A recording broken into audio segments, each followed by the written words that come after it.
Everyone, it's the 100th episode. We don't have time for an intro. Evan and Kyle here. Too many tips today.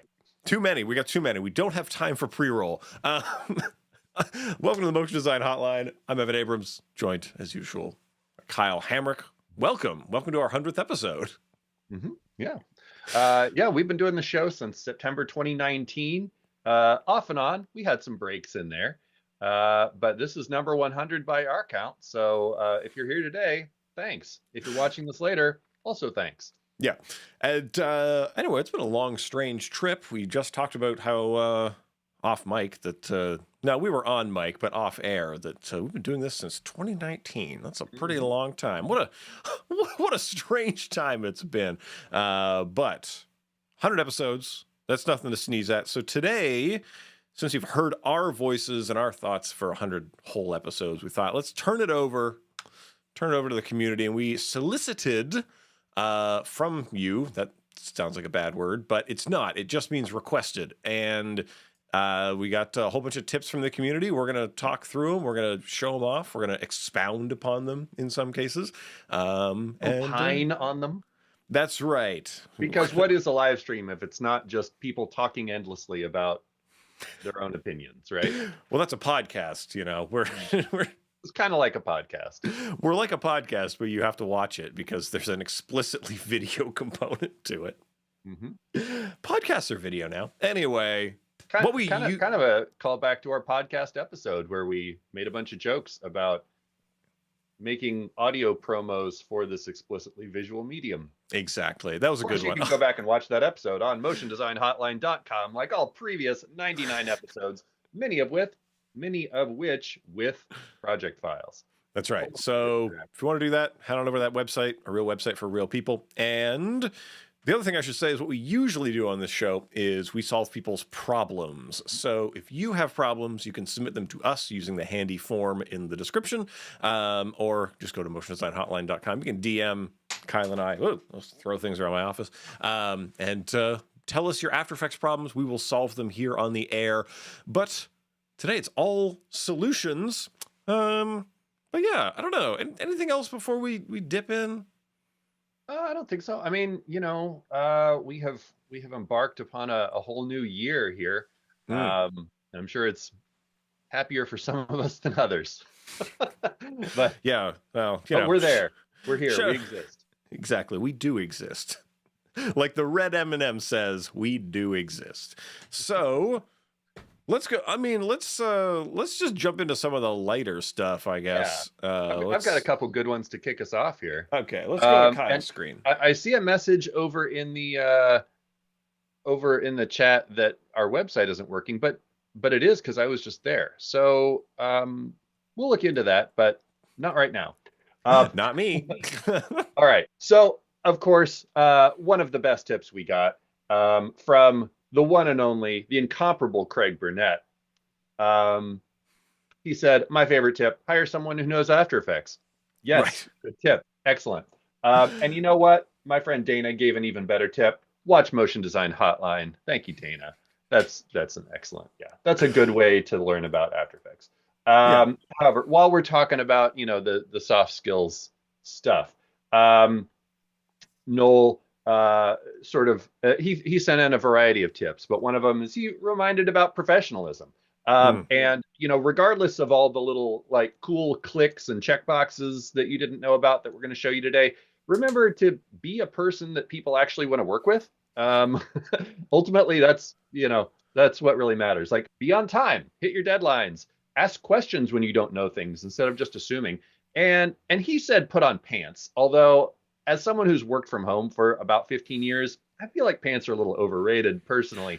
Yeah. But, to each their own. Well, and I'll just say this, like, you know, if this is not something that people are doing sort of as a career, if it's more of just a thing that you're doing for yourself, you still get the best results when you treat it sort of more, whatever the craft is, right? Yeah. With that level of respect. And I guess the other thing is that if you're working with other people, just to go hand in hand with hire someone who's good at After Effects, most of the people you would interface with in this job have almost no frame of reference for what it is you are doing. So you have After Effects open all day, every day.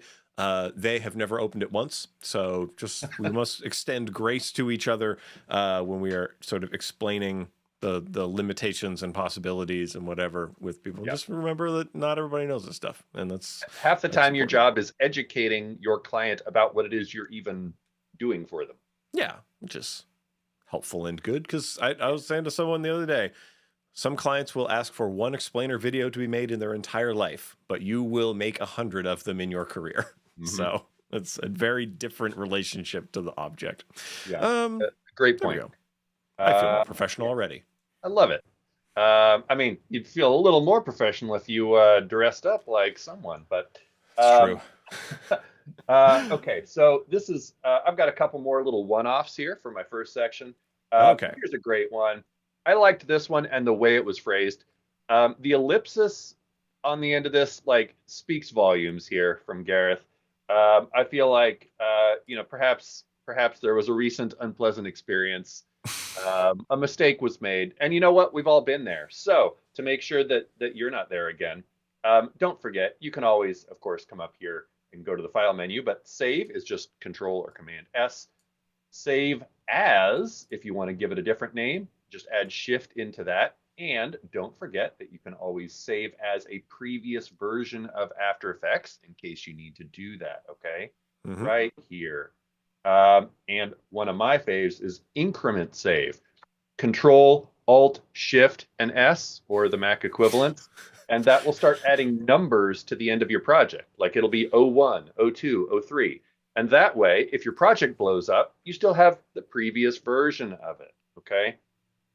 And then if you want to save yourself a little time and you've already developed that shortcut claw, then anytime you open After Effects, you can just mash all of those keys, Control, Alt, Shift, and then P to open the last project you were working on. Mm. I think that's a great one.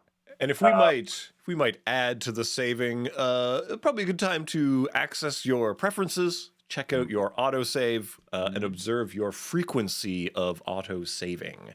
mhm. Right. Yeah, Yeah. Do you let us want it not. to save when you start the render queue? Do you not? Do you want it to save every 20 minutes, more or less? There you go. Where do you want it? Right there. 20 minutes? Is that you're seriously on 20 Well, I'm minutes? in the beta and I'm on a brand new machine that I just built, Oh, so a okay. lot of things are in the default right now. I was gonna say, Kyle, Don't you're a judge. wild. You're living crazy out there. All right. Let me throw out a few of these quick one-offs, and then we'll toss it over to your badge. Okay. All right, everyone, we gotta move that anchor point around, right? You see this one? It's all the way over here. We can't have that. But this is still in the beta right now. But over in your properties panel, there's this little thing. Boop, you can pop it up right there, and just quickly use this to snap it to some corner of the layer or the center if you want. Or with that layer selected, you can press Shift Tab, and it will bring up that little doodad right here. Boop, there we go. See, it moved it right over there from good old Michael at Maxon. Also, if you want, I use this a lot to auto center my anchor points in a text layer so that even when you update them, they will still get updated to the center of that content. So that's the expression right there if you're an expression-y type person. We do one or two more real quick. We all love duplicating layers. Maybe you need another copy of this, so Control or Command D, and hey, now I've got more of them. Yay! But if you want to instead split that thing, you can. Oh, I was supposed to credit this to somebody. Sorry, I missed out on the credit on this one. But you can hold Control or Command Shift D, and now you'll split it into two copies of the same thing. So now you can, do whatever you need to do, and there are two separate things. Hmm. Easy peasy. Yeah, and so the reason we might split layers, Yes. we've talked about this on the show a few times, is to create a pretty easy looping point of things, or because it continues on in time. If you're splitting video, this part of it, stops, then we proceed with this. So if you're slicing up audio or something, you're creating stairs up of the same object. Maybe one of them needs to be parented to something, but the other one doesn't for some reason. There's a lot of reasons why you might split this, or just because basically you need another copy of the thing that starts right here, and you want that one to end. So this might be a little cleaner than duplicating the thing and trimming and trimming, and then, oh, that needs to go back one. Like, save yourself the clicks, right? Yeah. Right. Um, and while I'm talking about duplicating, I actually didn't know about this one. Got this one from the master, Aron Stern, who always finds something new. Did you know that you can duplicate inside expressions? So let's say this is, probably not the most sensible one, but if I'm writing something and I want to make a second line of that thing, maybe if I was, for example, wiggling only the X property, and then I want to write a similar thing for the Y property, okay? You can actually highlight that and just press Control or Command D, and it will duplicate that thing that you have highlighted. And so now I could do that and change the little bits that I need to change, and I didn't have to rewrite it from scratch. So that's handy. I'll save this one for a little bit later. We can toss it over to your batch here.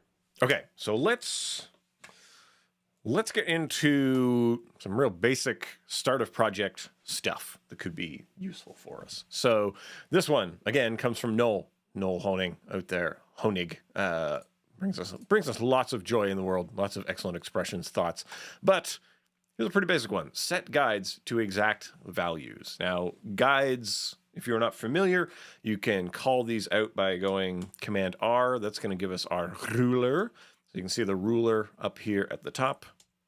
If only it was so easy to get rid of our rulers. No, we have this ruler up at the top and then this one over at the side. And if you click and drag off of it, you get these lovely blue lines. Blue for me, more on that later. But these are things that are snapped to. Now, let's say, for example, you know that you want a very specific setup of these things to be snapped to. Like you have things that need to be over here and over there, and you know where they need to be. But moving them by hand is not the way to do it. What you can do is you can right click, edit position, and then you can simply give the guide's position here. Now this came out, I believe, around similar time as the guides in Premiere, where you can do a very similar thing and adjust them percentage-wise or wherever they need to go. So like if I know that in this one, this position here, I know that I need one at sort of 150. And remember, it's a ruler and it counts from 0 boop, all the way up. And then this one here, I'm going to go ahead and right click, edit its position. It's going to be at 200 right there. So I know exactly where all of these objects are. You could do this with shape layers or whatever and use the snapping features of those layers themselves. But what is very lovely about these guides is that they automatically want to be our friend by clunking things to them. So clunk, clunk, if it's going to hit. Now, the other thing you should go is view and make sure that you've got snap to guides on. You can lock them, meaning you won't accidentally bump them. You can import them. You can export them. You can delete all of them. But with the snapping to them on, notice that it snaps to the various features of a layer. So anyway, that's a little primer on guides. If you're not using guides, let this be your guide to guides. Oh, that's so snackable. I hope someone clips that. Yeah. Well done. But not this part. Do the other part, not this part that followed it. But yeah, that's my spiel on the guides. Let's see. Should I do another one, Kyle, before we go back to you? Good segue from guides. Okay, let's do that. I should have planned better. See, we kind of tried to plan stuff, but we also were in a rush. So I've got some stuff about guide layers, which is a little bit different. Evan just mentioned it here. Nick Dean called this out. So these are really useful. It'll be a little hard to see because I'm not going to render something, but let's say that I wanted to make this shape be something that we could use as kind of a reference point, but we don't want it to render, okay? You can just right click on that layer and choose guide layer right here. And then it gets this little kind of teal hashtag # thing on it. And so now this is only here for you to look at and reference, but it won't render and it won't show up in other compositions either. And then you can actually choose whether or not it will show up in your previews, but we'll talk about preview tips in a little bit. Yeah, and just to tag on to also guide layers, this is a shape that we might draw within. You could use a photo. You could use anything. Use any layer at all. And I will often use guide layers for drawing shapes over top of video, right? The video is always going to be there. I'm lining stuff up to it, but I'm drawing little cartoon shapes all over because it's got to go along with the thing. So anyway, I will address in the chat over here. Yeah, the issue with our website is that there's HTTPS in the description. Just get rid of the S. It's just a Notion site, folks. We're just redirecting the URL there. We'll get a real site one of these days. We're busy giving you After Effects knowledge instead. Bonus tip. Let's say that you have a whole bunch of compositions open, like I do here, because maybe you're a weirdo that's using After Effects like PowerPoint, like we are today. If you click on the little, I call it a hamburger menu, the little 3 lines right here on this tab, there's a command right here, close other timeline panels. Boop. And so you clean up your mess. All right, while we are talking about ways to kind of be a little better in your viewer here, wireframe view. This isn't something that I use very often, but it is helpful sometimes. This one comes from Ryan Summers, who probably submitted about 1/3 of our tips because that's how he rolls. Let's say that this is not the best example, but let's say that all these circles are just kind of annoying me and I want them to be here, but I don't want to have to sort of look at them here. You can right click on any layer and come up to quality, and you could set any layer to draft quality. So this is helpful if you have one layer that's slowing things down, but you can also set any layer to wireframe. And in the case of a shape layer, you can see it sets everything to wireframe. So you can see the boundary of the layer, but also all the individual shapes in it. So, you know, helpful if you're dealing with a slow composition and you need to, you know, just kind of set some things temporarily where you can see where they are, but not have to process everything. While we're talking about speed, this is a great one that came from John Ricchetti, custom viewer resolution. So I think most of us know that you can come down here to the bottom of your viewer and you can set your composition view to different things. If it's at auto, for example, I'm zoomed to 100% right now, so it's going to be full. But if I zoom to 50%, it's going to do half resolution because it doesn't matter, right? But I could also zoom way in and intentionally set this down to 1/4 resolution so that I could work faster if I'm just focusing on the motion of something and I don't need to see this pixel perfect. But did you know that if you come down here to custom, and this is also available in your composition settings, resolution, custom, you can set this to whatever number you want. So of course, you're setting this horizontally and vertically. So if you set this 1 and 1, that's full resolution. 2 and 2 is half resolution, right? But let's say I set this to like 20 and 20. So now I could set this way down to this resolution. And yeah, that looks a little silly here, but if I zoom way out, if you have, again, a very heavy composition and you just need to focus on the motion, this can be a great way to work really fast. And we can see it how it will truly be viewed on someone's phone while they ride the bus. Exactly, right. And while we're talking about resizing things, this is a little bit different, but a nice way. If you need to take this composition and make it, you know, double the size or half the size, you don't need to do everything manually and size up all the layers. There is a script included with After Effects. You just go up to File, Scripts, where is it? Scale, Composition, right here. Okay. And so then you can tell it, like, I want this to be twice the size, or you can do to a comp width or height, and boop, scale. There we go, scaled it up. You can also, there is, if you can find it, there is an old script that I love called RD Comp Setter. Nachi tipped this. I've been using this for over 10 years. Hard to find, though. This one can resize nested pre-comps, but our friend Nick Dean has a tool called Super Resize Me that you can find on AE Scripts. It's name your own price, but you should give him, you know, a couple bucks for it. And so that will resize your composition and any nested pre-comps, which is really great. And hey, Chris, you did make it. How's it going? I can save these if you feel like you want to take back over. Yeah. Okay. Let's go back to Evan's screen. So, speaking of screens and such, this one is a very useful key. This is your, I think they call it a tilde key. This is a funny little buddy. Full screen the active panel. So that means that we are going to full screen. Now, active panel is maybe a misnomer because it doesn't even have to be active. You just have to have your mouse over it. And then the tilde will make that big. Now, when is this useful? Reason Always? number one. Yeah, always. But reason number one for me is when a client wants to lean over your shoulder, a producer wants to see what you're working on. Boop. Okay, let's preview that. Let's get rid of everything else. This allows us to get the fullest of screen experience, especially if we are hanging out on fit, right? So then we are going to get real fit with that. So full screen the active panel. The other most used version of this I do is when I am doing expressions. So I need to write a lot of things. And then I get back, and I go back in, write, and then I go back. So this full screen thing, if you are on a small screen, if you're on a laptop, if you are on a Palm Pilot, if you are on a Nokia Sidekick, you'll probably want to use this particular trick. Going along with that, though, screen real estate, right?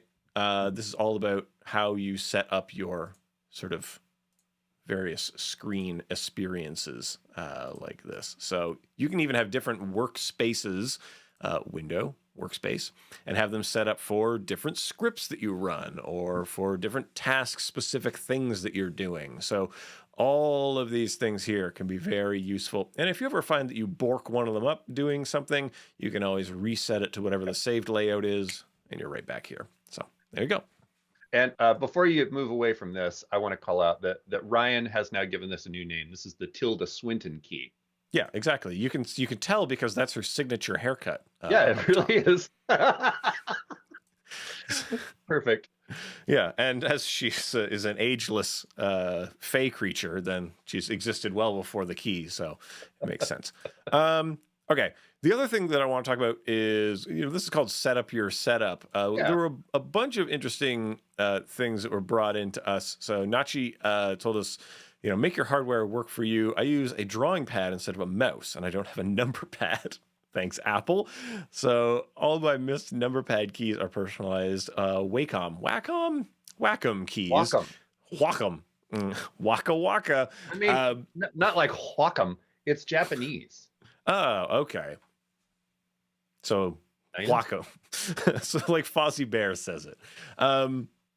So this is a useful thing. So I use a big time keyboard. I believe Kyle, you're a pensman. You've got you've got a sick keyboard over there. I'm forever going to rock my mid 2000s keyboard because it has a scroll wheel on the left side, which I love. Yeah. Now Somebody make that, please. Yeah, we know people who use very ergonomic keyboards, people who use vertical mice. So all of the different accoutrements. Yeah, mices. The mices devices. And there's also another thing. I don't know if I can pull mine up to the camera. I hope I don't disconnect it from stuff. Well, I've got mine if you want here. Yeah, okay. We'll quickly go to the two-shot, and you can see Kyle's Stream Deck that we're looking at here. So this is a wonderful bit of hardware that gives you customizable buttons. So Ryan Summers calls out the specific Tourbox product, which has knobs and wheels and buttons and all sorts of widgets. And, let's go to Evan's screen so we can enjoy that. And there are many, many other forms of this that can be used. Basically, anything that you can set up a keyboard macro to point at is something that will most likely help with automated tasks. There was a company that used to make. Are they still around? All the little snap together knobby. Yeah, they have a totally different name out of Kitchener Waterloo. This company was called Palette. I'm pretty sure they're called something else now. But people are making accessories for these problems sort of all the time. Now, for me personally, I acclimated to the keyboard, so I've never sort of ventured beyond those sorts of objects. But it can be very useful to do things that are more ergonomic, especially if you're getting RSI stuff, if you're getting carpal tunnel problems, right? You have to address these things because you only have one human body for now, and that's kind of where we're at. You gotta treat that stuff for serious, because if you're doing this, I'm a 36-year-old man, and I can tell you that In my 20s, I didn't give a whoop D. That stuff catches up with you fast, so just be aware. I'm older than 36, can confirm.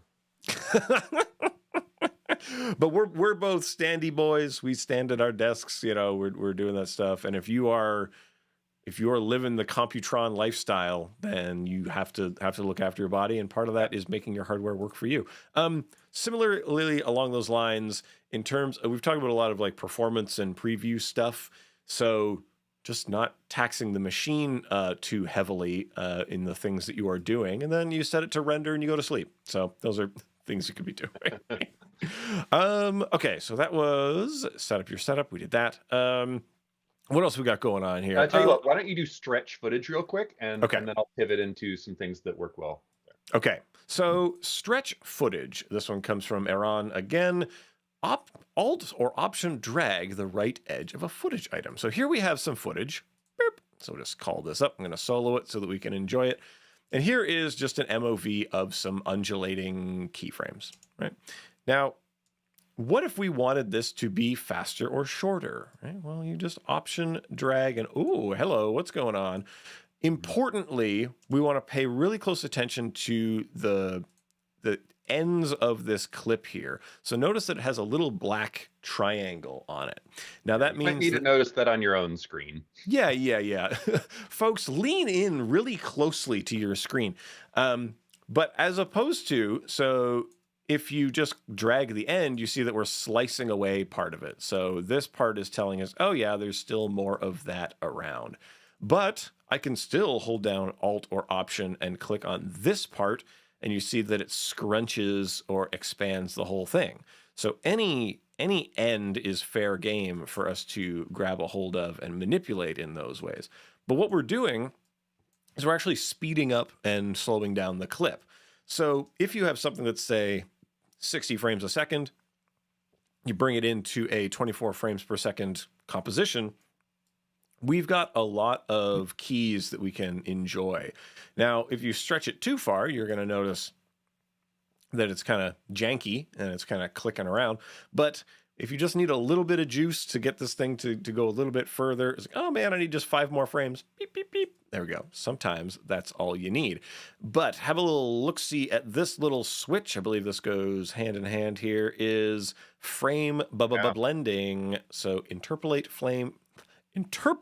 frame content by weighted blending, or the other version, or not. So you can either have it sort of blur between the two frames to make up the third frame, or just invent something crazy, which you could also try to do. There are other plugins that try to make this go better, but sometimes this is literally all you need to stretch the footage out in the way you want. It's also the same as sort of just time stretching. Don't freeze frame it. Do the opposite. So this is time stretch. So it's time stretching here. It's doing the exact same thing, just visually instead of inputting numbers, which is often the way you want to go, because who even knows what these numbers need to be?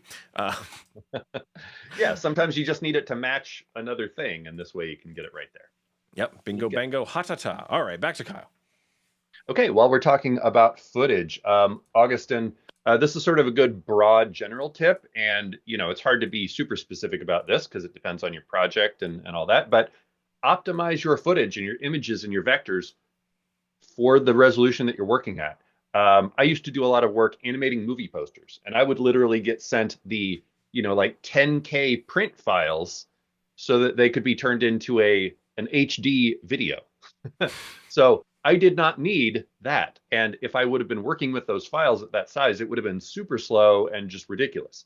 So one of the first things I would do is save all of them to like half size, and then I still had plenty of resolution to do my work. And sometimes I would, make them even smaller. It just depends on what needs to happen. Same thing, if you have a bunch of 8K footage and you're making stuff for social, you may not need all that resolution.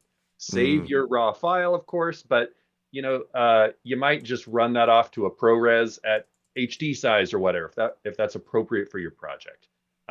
You'll work much faster and not have so much frustration. By the way, Augustin has a great I'll call it a podcast, video series.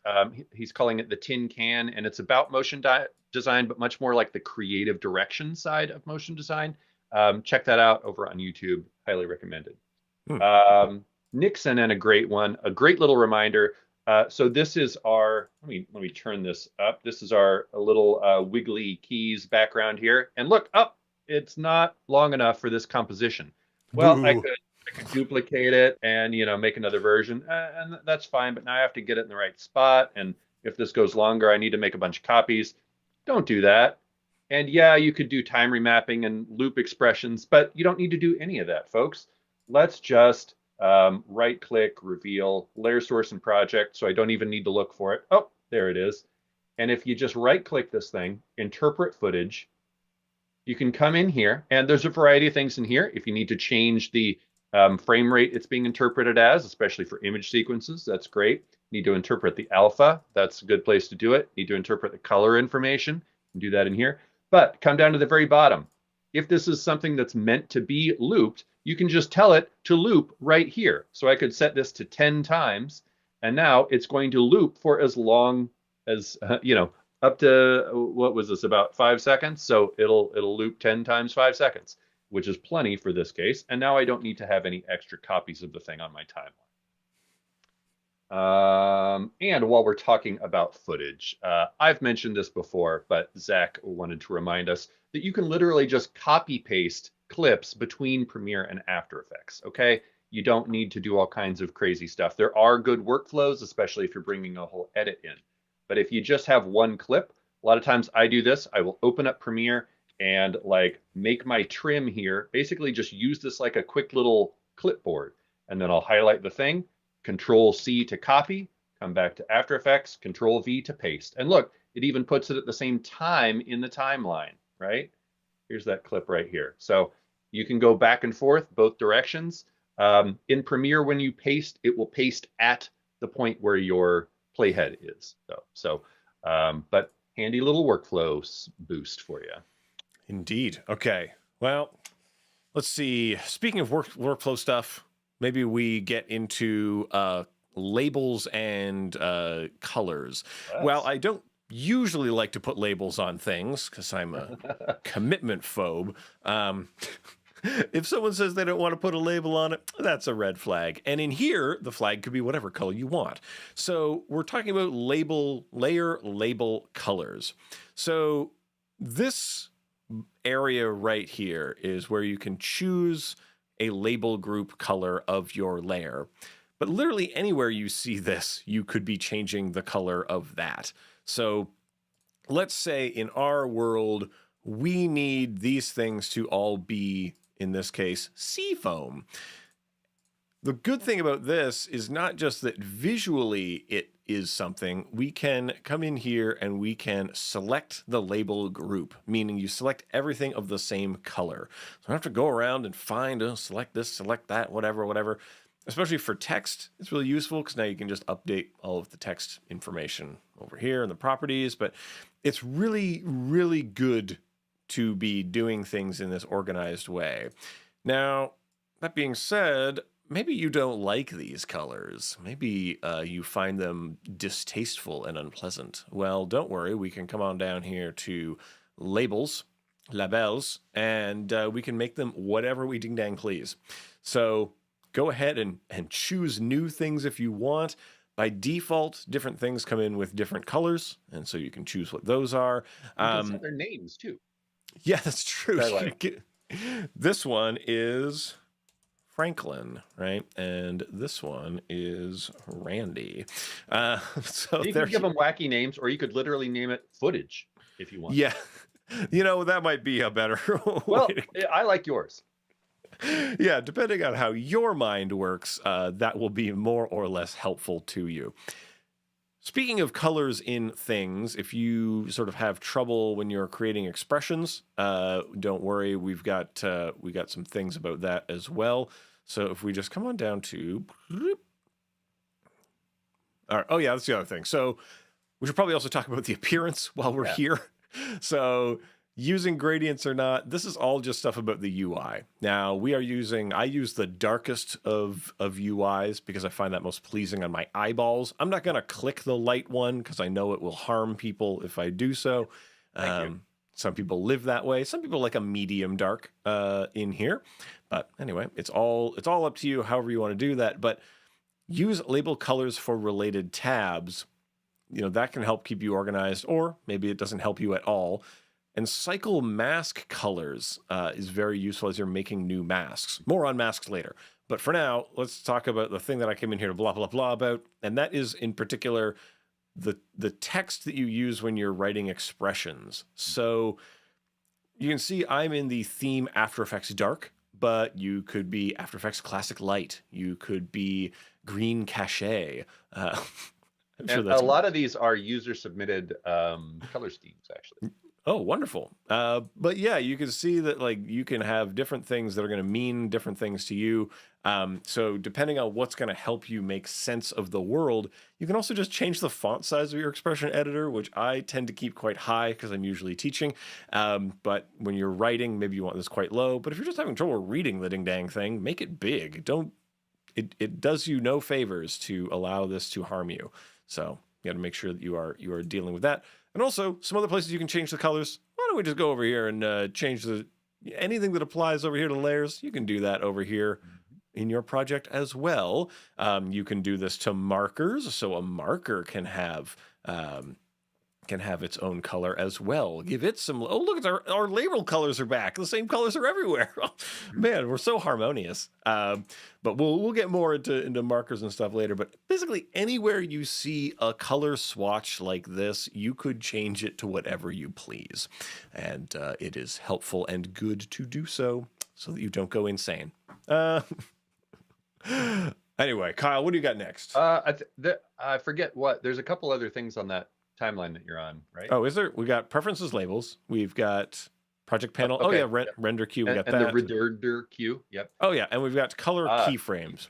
So we'll talk more about this in a bit. But any keyframe can also hold color. So if we add some positional keys and some of those mean something special to us, again, we are going to come back and we're going to go to label. Boop. And there's our labels again. So this is really useful if you're doing character animation. So certain things or certain phases you might do with different colors, or if they mean something special to you, then you want to apply these types of labels. It can be really helpful knowing this keyframe is where we're coming in. This one is where we're at rest. This is one where we are going out. And then when you're adjusting things, you don't have to be like, what does this key mean? I have no idea, right? And then you have to scrub through and all that fun stuff. So there we go. That is a bit about colors and labels. Color your world. Cool. Yeah, I can take back over if you want. Okay. I don't think we're going to get through everything that we have, which is great. We'll find out. There was a world where when we were first talking about this episode, should we try to do 100 tips? And then we mathed that out and it was like, we're gonna have like 20 seconds per tip. I don't think there's any universe where that's gonna happen. Because of course we have to opine about everything. Yeah.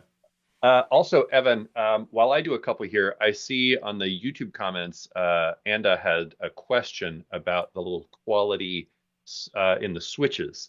I don't know if that is a thing that in a second here. Yeah. When we get back to me, we'll dive into it. Yeah. Okay. So while we're talking about customizing things, you can, of course, After Effects has a ton of keyboard shortcuts, and we've thrown a few at you, but you can also look those up anywhere. But you can also make your own. Okay. You can come right up here to edit keyboard shortcuts. And I love that this visual editor exists. Premiere has the same one, by the way. You can search for any particular function, but you can also just press one of the modifier keys, like I'm pressing Control right now, and it shows me everything that exists under Control. And then how about Control Alt or Control Alt Shift? You can see all the things that are there. You can also see what's open.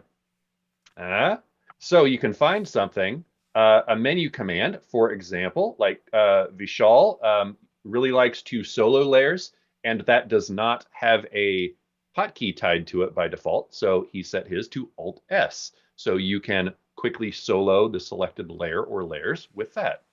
And Chris really likes to have um, the time reverse keyframes, which you can get to by highlighting the thing, right clicking, keyframe assistant, time reverse keyframes. That's a long way to go if you do this a lot. So you could just set this to a hotkey. It's a menu command, so it's accessible. So just go into preferences, set it to something. In this case, this one does steal it from something, but it's a thing. It steals it from reversing the layer, which he said he never uses. And I do the same. I do a lot of work in the Essential Graphics panel, creating Mogerts. So I really like to use Control Alt E to do that. Essential Graphics still makes sense to me, right? And that stole a function called Show File Name of Frames Footage in Info Panel. So like if I selected this AE logo and hit that, in the info panel, it would show me that this is aelogo.png. I did not find that to be a helpful function, so I stole this for Essential Graphics. So again, make it yours, right? And while we're on that subject, save your own presets. I do this all the time. Donovan called it out. It's a great call out. Anything that you create on a single layer can be saved as a preset, whether that is just a static value or keyframes or expressions, stuff that you've put into text layers, stuff you put into shape layers. Those two can hold a lot. So all you have to do is select the things that you want to save and then go up to animation, save animation preset. And then you give it a meaningful name in a place that you're going to remember, a name that's going to be meaningful to you, and then you can call that back up later, or you can share it with people.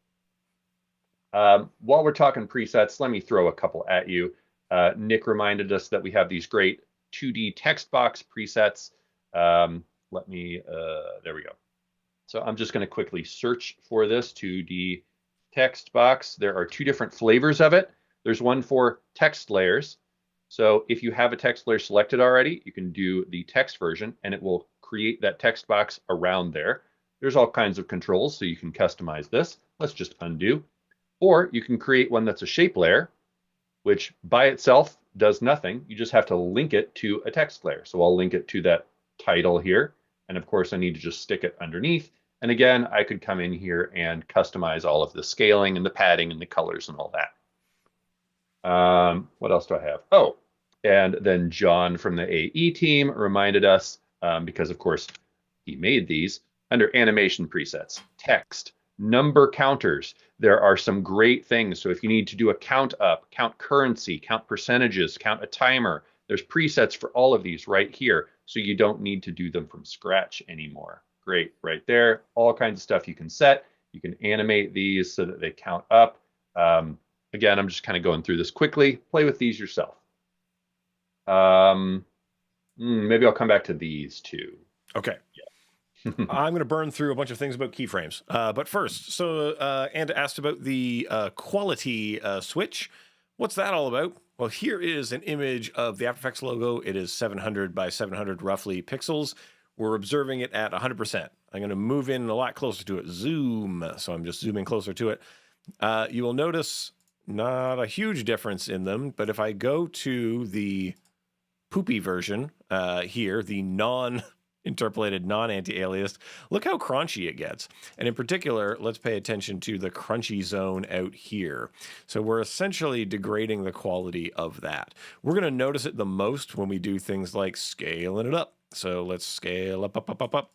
And we can see the difference a lot here in the edge. So this is when we are going from square, I believe, to cubic. Is the change here, which is supposedly better. And sometimes yes, sometimes no. But depending on what you need out of this, if you are anytime you're scaling something up above, I would say 125%, I tend to take us over to the curved one here because that seems to give me a little bit better results. So there we go. That's switch quality. Now, other things we got to talk about. We got to talk about some Keyframe stuff, which is my favorite thing to prattle on about.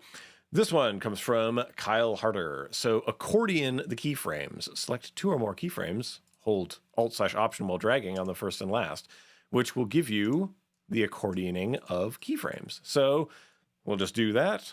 Man, I have a little concertina. I should have brought that down here. Yeah. And you'll notice that it's scaling all of them. Now, when we're only doing one property, it's not as, say, noticeable. I'm going to select a bunch of these. So here is, whoop, like that. Just grab a bunch and you can see how the difference between all of the elements changes. But if you have to select the first or last. It's the only way that this works. If you select something in the middle, it doesn't care. This is really useful when you are really massaging stuff around. So you're going to grab a bunch of them, you're going to scrunch them, honk, and then you might think, well, this segment should be longer, honk, like that. And actually, this section should be tighter, so honk, like that. And so you can really quickly modify things while keeping them in relationship to each other. Warning, if you ever scrunch them to be completely vertical over each other, that's not going to unstack. So just do not do it, ever. Or do it and live with it. But that is what is available to you. So a combination of clicking, dragging, selecting a bunch, and accordioning, that'll hopefully get you where you want to go. That's accordion keyframes. Here we have, we've got a Ryan Summers here. Yeah, there we go. Ryan just popped in over on YouTube. Perfect. So Shift-Alt-click any two keyframes and look in the info panel. Where's my info panel? Info. Oh, it's hidden somewhere. Oh, it's way down here. So if we get a couple of keyframes, so we'll just go ahead and set a keyframe. So if we go ahead. How much of your life have you wasted counting the frames between those? Oh, a few. So yeah, so Shift-Alt, which I believe is Shift Option for me. Yeah. Oh yeah, here we go. Boop, boop. Duration between -2, 3. Now, similarly, if you're having counting trubs, which I often am, you can just hold down, in my case, Command, and for maybe some people it's different, and click on the number over here to get a different number. Would you like it in minutes or in frames? That can be very helpful. So hopefully that is useful if you're trying to figure out the distances between stuff. Very useful for that. Let's get into something that just, there was a tip that just said, hey, learn the speed graph, which quite frankly is good and useful, but let's get into some ways in which we can learn the speed graph. The first one is navigating to it. So that can be done by clicking a sweet little button that gets you there. This one, Graph Editor. Now, I believe, I'm not sure if everyone is on the same, did I change mine? I can never remember. But I believe it is function, no, it's Command F3, I believe is what's getting us there. Yeah. I have mine rigged up to the side of my mouse because I'm a sick gamer like that. So I can get into the Graph Editor right away. So that's going to bring us to it. Now, within the Graph Editor itself, we've got Move Freely Within the Graph Editor. This is from Nick Dean. So disable the auto height zooming, this one. And now we can sort of enjoy moving around this space just as we would any other sort of space. I enjoy it quite a bit. Yeah. But you can also use your scroll wheel to kind of zoom in and out on this thing. You can hold down spacebar and use the hand to get around on it. So again, very useful things to be doing. I tend to keep the auto height zoom on, but that's a preference for me. And there are these other sorts of things you can do is fit selection to window, bam, or you can go ahead and fit all graphs to window, boom. So we're getting around the place, we're finding what we want. Now, when it comes to selecting what we want, another one from Ryan is Alt-click any segment of a curve, and it'll select all the keyframes quickly. So if you were to just click around, if you're just clicking on one part of the curve, you're really only grabbing those two keyframes. Now, I believe Alt is a Windows thing. I think for me it's Option, and that's going to select all of them, should you do that. And for me, if I hold down Alt, I start putting more points all over the place, which can be very useful if you are manipulating the graph sort of directly and working it that way. I would tend to do that in a value graph. For example, if we have the rotation here, so the rotation is whee, coming up like that. And I think, well, actually, what I want to have happen is for this to go over and then under like that. So, whee, like that. I don't know why I would do that. I wouldn't, but you could do it. That's just a way to quickly manipulate that. You can tell we're running out of time as I'm speaking faster. And let's see, what else we got going on here? So just some other things, because I always like to point this out about the graph editor. If you have show transform box like this, you can scrunch them in this way, and you can scrunch them in this way. So you can manipulate stuff in great ways. And because it is a bounding box, you can hold down Option and manipulate it not squarely. So you can do like that. So you can do all this fun stuff. Everything you would do with a bounding box, you can do in here, holding down Option to get your powerful transform bounding box shifts. Trying to think, we got a few. I've got a couple here that I think are a good way to wrap things up. Okay. And because Ryan just called it out, I will make it part of this. So both Ryan and Nick called out some stuff in the preview panel, and this is a thing I like to talk about too. So if you've never come over to your preview panel and clicked around, you should. One of the first things you'll notice is that shortcut right here, you actually have an option of several. And all of the rest of the settings of these panels stick to that shortcut key. So if you want spacebar to be work area extended by current time at every frame and auto resolution, great. And then you can set your number pad 0 to always be skipping 5 frames and at quarter resolution and yada, yada, yada. So you can set up multiple different shortcut keys to be, fast preview, full res preview. It's a great way to speed that up, and you don't have to come in here and change it every time, okay? A thing to point out is that this resolution in here overrides the resolution of your viewer. So I talked earlier about setting this lower. Let's say I set this to quarter, but this is at full. When I make a preview with numpad 0, it's going to make this full resolution, overriding this setting. So if you want to be faster, just be mindful of what's going on in there. So a lot of times when you're doing previews or when you're doing exports, you need to mess around with your work area, right?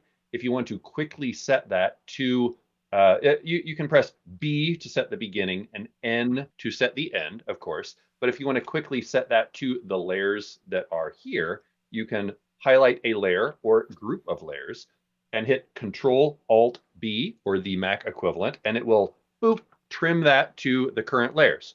But if you want to actually trim the composition to those, you can right-click, and it's right here, or you can do Control-Shift-X to actually do that trim. Control-Shift-X, boom. It actually trims the whole composition to just those layers.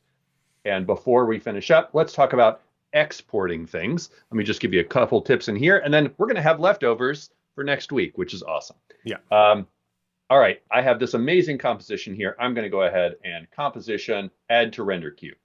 When you're here in the render queue, you set your output module, the format that you want to do, and your name and all that. But did you know that you can tell it to not just do the comp name, but you could tell it to do like comp name and the date and time, for example. I need to actually tell this to go somewhere, so let me do that real quick. And then instead of just being the comp name, it could be the comp name and the time and date that it was exported. So that's a great way to keep track of when it happened and what version this was, right? And this is also an excellent one that I think I picked up from Ryan Summers. After you've exported something, let's say, for some reason you can't find it, even though you can twirl this open and see where it went, but you can actually grab the word output module and just drag that back to your project panel, and there's your file. Boom. Okay. Boom. So as you say, we have a bunch more that we didn't get to, so I think we will be getting to it next week, which is usually what we end up doing. But I believe we are bi-weekly now here in the new year, so you'll have to catch that on the Motion Design Hotline YouTube channel. The pirate feed. That's right. The pirate feed is back, baby. So that is what we will be getting into next week. But until then, you can always follow me at EC Abrams. You can follow him at Kylosaurus Rex. Whoa. Trip over my printer. Hit us with all your tips and questions. Of course, we love sharing your knowledge, but we love solving your problems. This show is for both things. It's for both. But yes, always bring us your problems. Enjoy watching the 100 episodes of Motion Design Hotline. Come and while away the hours with us and get better. And as we always say, stay creative, be kind to each other, and we'll see you all around the internet. Okay. Thanks, everybody. Bye. Take care. Now, let's find out if the out graphic is going to